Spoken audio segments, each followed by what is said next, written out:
قل هو اذن، لوگ آپ سے حیض کے بارے میں پوچھتے ہیں تو ان کو بتا دو کہ یہ ناپاک چیز ہے، گندگی ہے۔ فاعتزلوا النساء فی المحیض، ان دنوں میں عورتوں سے الگ رہو۔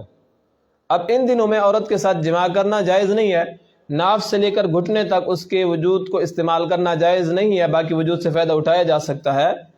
اور اسی طرح اگر ان ایام کے اندر کسی بندے نے ہم بستری کو جائز سمجھتے ہوئے ہم بستری کر لی تو یہ بندہ کافر ہو جائے گا، اور اگر نفسانی غلبے کی وجہ سے اگر اس نے ہم بستری کر لی تو گناہ گار ہوگا، توبہ اور استغفار کرے گا۔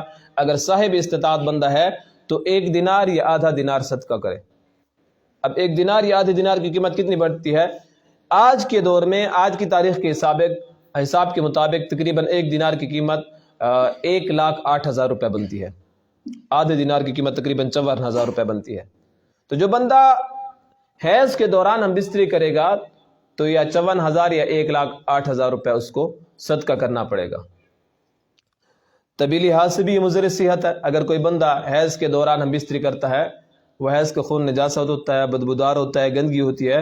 اللہ تبارک و تعالیٰ نے خود کہہ دیا قل هو اذن، کہ آپ کہہ دو کہ یہ گندگی ہے، نجاست ہے۔ فاعتزلوا النساء فی المحیض، ان ایام میں عورتوں سے الگ رہو۔ ولا تقربوهن، اور ان کے پاس نہ جاؤ، یعنی ہم بستری نہ کرو۔ قریب بندہ بھی سو بھی سکتا ہے، لیٹ بھی سکتا ہے، اس کے ہاتھ کا کھانا پکا ہوا، اس کے ہاتھ کی پکائی ہوئی چیز، اس کے ہاتھ کے گوندا ہوا آٹا، سب کو، یہ ساری چیزیں جائز ہیں۔ دیکھیں انسان کو اگر غسل کی ضرورت تو حالت جنابت میں ہے، یا عورت حالت حیض یا حالت نفاس میں ہے، تو اس کا معنی یہ نہیں ہے کہ وہ ان کا جسم حرام ہے۔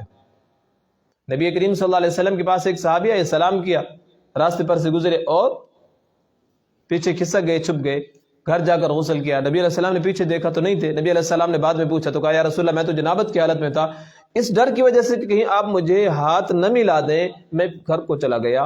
نبی علیہ السلام ہاتھ ملائیں گے، میرا جسم تو حرام تھا۔ نبی کریم صلی اللہ علیہ وسلم نے فرمایا سبحان اللہ، مومن تو حرام نہیں ہوتا، یعنی مومن حرام نہیں ہوتا، اگر اس کو غسل کی ضرورت ہے تو وہ ناپاک ہے، اس اعتبار سے کہ وہ قرآن کو ہاتھ نہیں لگا سکتا، اس اعتبار سے کہ وہ قرآن کریم کی تلاوت نہیں کر سکتا، اس اعتبار سے کہ وہ نماز نہیں پڑھ سکتا، اس اعتبار سے کہ وہ طواف نہیں کر سکتا، اس اعتبار سے کہ عورت ہے تو روزہ نہیں رکھ سکتی ناپاکی کے دنوں میں۔ باقی اس کا جسم حرام نہیں ہے کہ اگر کسی چیز کو ہاتھ لگا لیا تو وہ حرام ہو جائے گی۔